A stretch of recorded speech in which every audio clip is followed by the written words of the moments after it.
Hey, this is Anna from ESGU. I'm just updating you guys. I'm down here hanging out with my dad until the ninth when I move with my roommate, which happens to be my ex husband. He's a great roommate. He really is. We've roomed together before. After what happened to me 2 years ago, and then this recent breakup where he was still in love with his ex, um, it was just something that I need time. I need time to get myself together, get my life together. And so I've prioritized myself. But what I wanted to come online and tell you is the reason my face is all red and sweaty. And I need your advice if any of you guys have it. It is currently 87 in my room. It was 90s today. Obviously, dad, like, it's an old cottage that he lives in. So, like, the breaker would pop if he put air in here. So, I've got a tons of fans. It's really not that bad until I get up and move, or if I go outside and then come back inside. Um, so, I know a lot of you guys who live in the warmer countries. I see you and I think you're like over in Jamaica. I see these beautiful people and you have only like a little teeny perspiration. You look amazing. And I would love to know what you do to stay cooler. Jamaica, Africa, places like that. I also would like to thank everybody for being members, and I have found the best friends and the most wonderful people, of course, you're across the world. So if I ever get to go anywhere, it's going to be to try to come and visit you guys in your country. Um, so don't mind my red face. And well, I mean, like Sean had like the only time he's really hot is when he goes out and he's working all day in the 100-degree heat. So, I mean, otherwise, he's like, he thinks 75, 80 degrees. But, now that I'm 52 years old, 85 now seems like 3,000 degrees. So, if any of you guys have that answer. But, my kitties are happy. One of them's they taking turns napping. My dad, he has this cat and she's a stinker, but he loves her so much. He made her like in the window shelves and all kinds of cute things. Um, but she doesn't really want to share him because, like, I think she had a family, from what I understand, and we don't know the rest. We know she was pregnant when they rescue got her, and they took the babies, and like she was pregnant. I can imagine. Can you imagine losing your family and your children all within so many months period of time? So I think that she thought, like, she has separation anxiety. I think she thought he's going to get rid of me and keep them last time we were here, and that's just not true. This time she's learned, okay, as long as they don't come too close. I keep telling her, I know it sounds weird, but I keep telling her, that's my daddy first. She's like, you're my little sister. So, oh my God, he's so cute right now. The way he's sleeping with his little head upside down. I don't know, how can a cat sleep in a hot window? Anyway, I will try to resume our Sunday topics. What I'm going to do is I'm working with an expert who has been wonderful. Like, I signed up to his blog and he saw what I was trying to do and he's helping me out. So, what he wants me to do, and I agree with this, is to separate out Ask the Counselor with the Sunday topics. So, we're going to start doing questions. Most of you guys are trying to see if I'll answer sex questions, and I will, you know. Um, if you have a genuine problem or a genuine sex question or something like that, I will answer it. But like I tell people on the phone, if I hear you getting off or I think you're getting off, I will not answer that question. I will hang up. So, um, which happens quite a bit because on that line that I work on, because these people, one guy told me, so why don't you call a sex phone line? You're cheaper. What? Okay, whatever. Does the word pastoral counselor mean anything to you? Apparently not. Um, so, um, my car did okay. I remember I said I thought the thermostat was bad. Turns out I actually started seeing someone new, and he went out in 100-degree heat. When I started seeing him, like, I think I know what it is, he says after asking me questions. So he basically burped it. Basically, there was a bubble in the antifreeze hose. Who knew that a bubble could take out a car? So that's fixed for now. And but so okay, to the point. To the point. How do you let go of someone when it's over? Because you have residual feelings for these people. I'm going to tell you from experience, if a guy ever is, or a girl, visiting with their ex more than to say drop the kids off, they're texting all the time, more than just casual. Um, they're still into their ex, whether they think they are or not. And I did give him several outs in the beginning because I had suspicions, but I don't think those two quite knew because they had been separated for 3 years when I met him, 4 years when I left.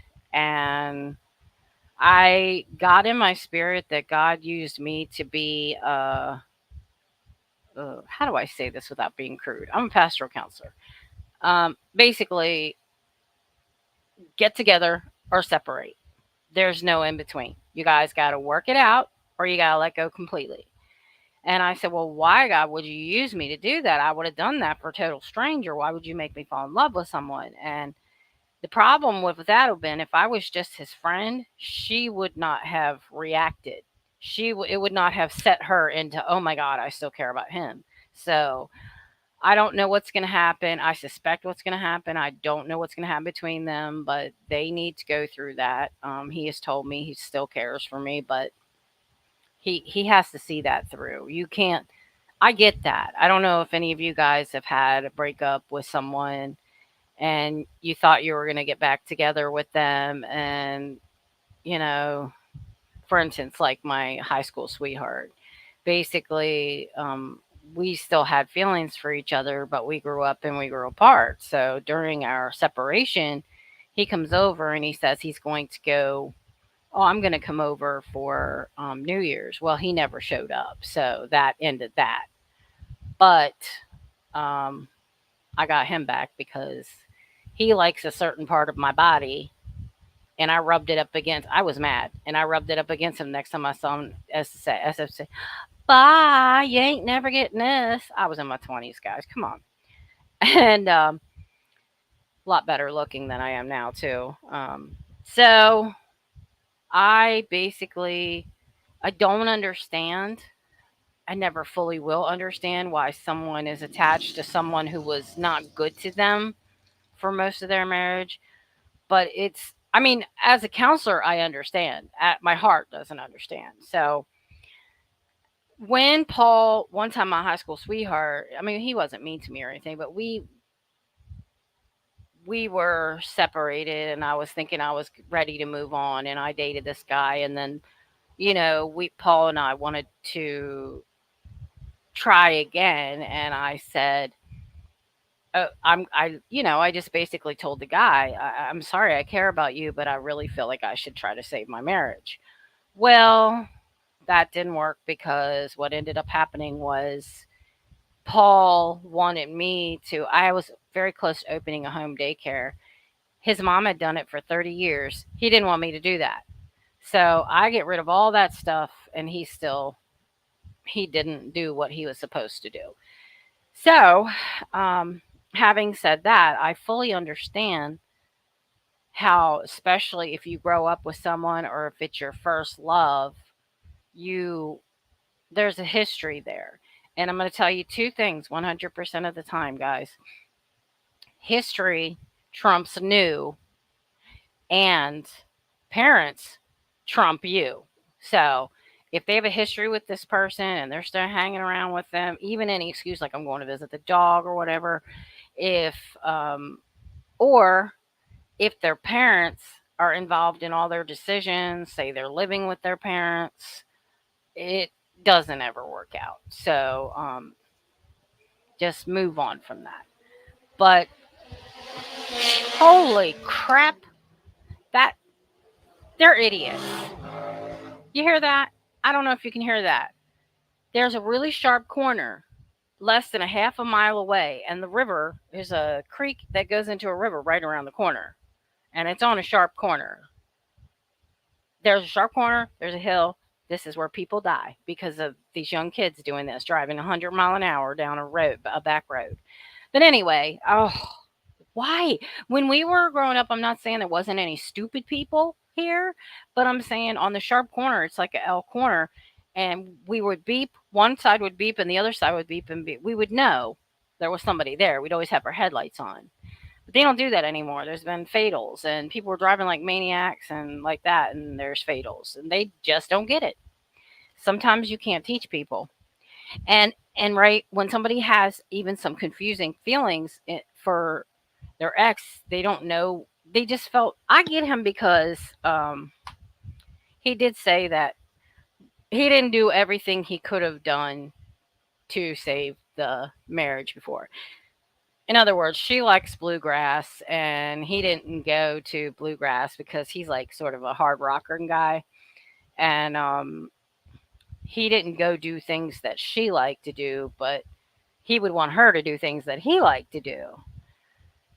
So, having said that, when you have that in your heart and you know that you didn't do everything you could do, or even if you think you've done most of what you can do, you always feel like there's something else, and you have to explore that. You have to say, I did this, this, and this. Is there anything else that I could do? And honestly, if you have done most of the work and they haven't done much of it, what are you gonna do? Why are you continuing?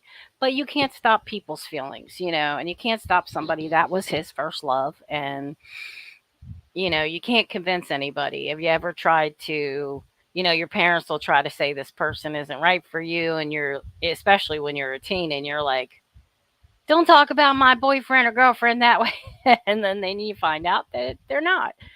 I think some things people have to learn on their own. Broken hearts are one of them. And so I've let him go. Is it hard? Yes, because, but I've sat and thought about it. Even if these two guys were just really friends, there are things that, I mean, he's passionate, he's edgy, he's really cool. But there are things that are my personal decisions that he wants to change. There are things that he does that really he should not be living by the seat of his pants, but he does. That's all I'll say. And while that's exciting and passionate and ooh, yeah, he's a fine looking man. Um, I just at this point in my life, if he ever, I want excitement, but I want stability as well. That's all I'm saying.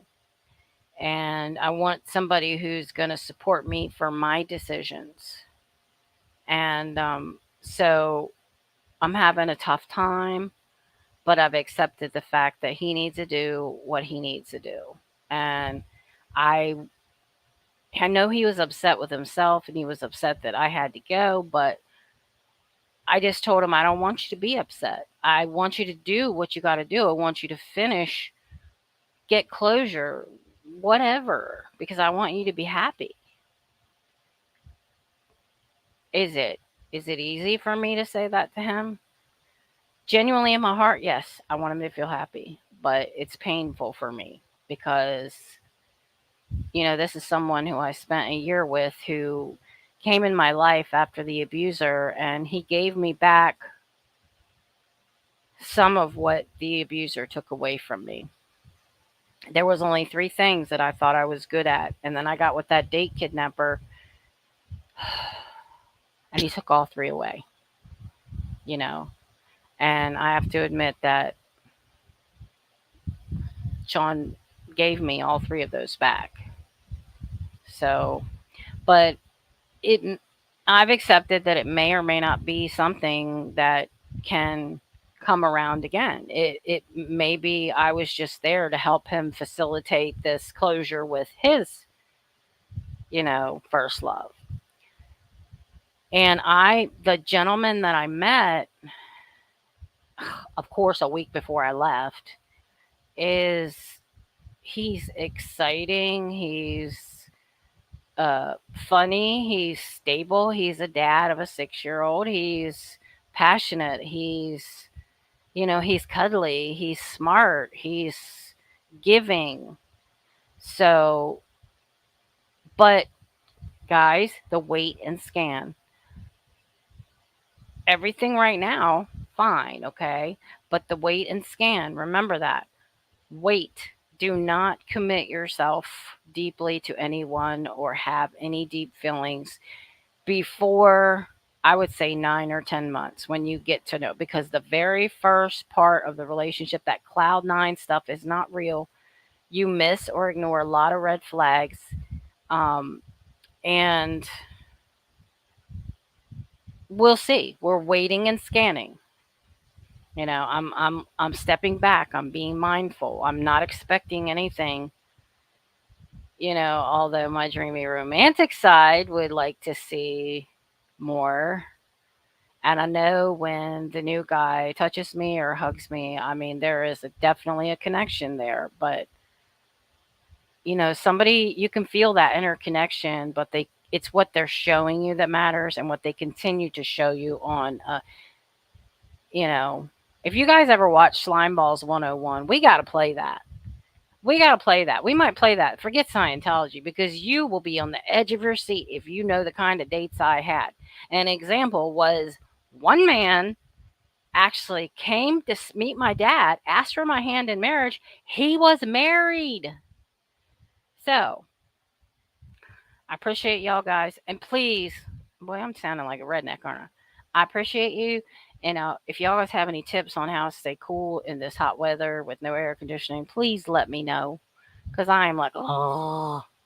So I love you guys. And also, I wanted to say, check out my life partner.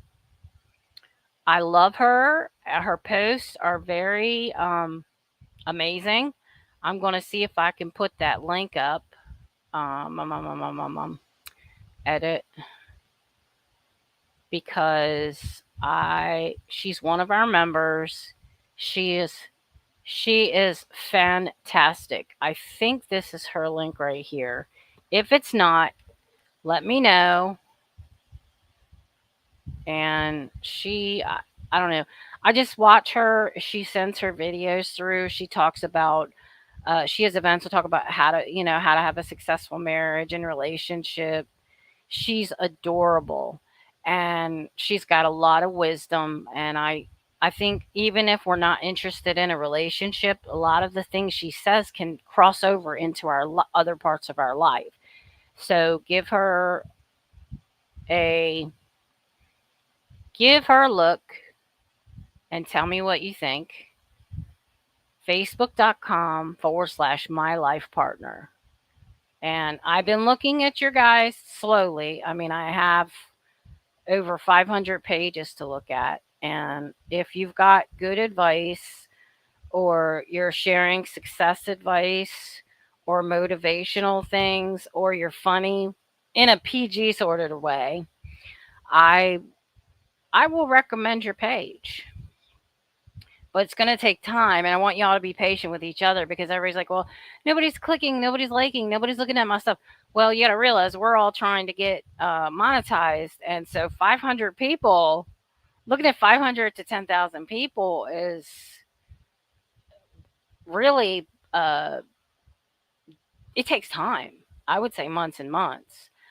Um, but what you can do is, if you think you have something that is wonderful for my group, that would fit in with my group or my page, submit it to me. And it can be a video now, because I opened up that so that trusted members can submit links. If you find a video out there that's inspirational, like I have to post the one about 738 days in a tree. You guys will get it.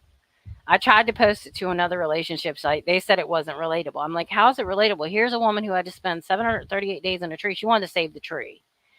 But while she was there to live in the tree, she had to let go of everything negative in her life and figure out um, how do you miss the people you love and still stay connected to them? She learned so much more than just saving that tree. That tree supposedly still stands today, but she learned so much more than just how to live in a tree, how to, eat and survive. She came out of that tree with a deeper knowledge, such empowerment, and the answers. And that's what I'm telling you. You guys are so busy. If you sit in silence, some answers will come.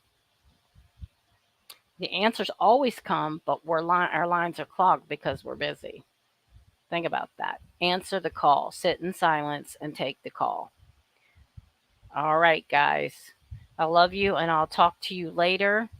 I am going to be preparing questions. It's July 4th. Nobody's watching, but I'd appreciate if you'd watch this. Anyway, bye.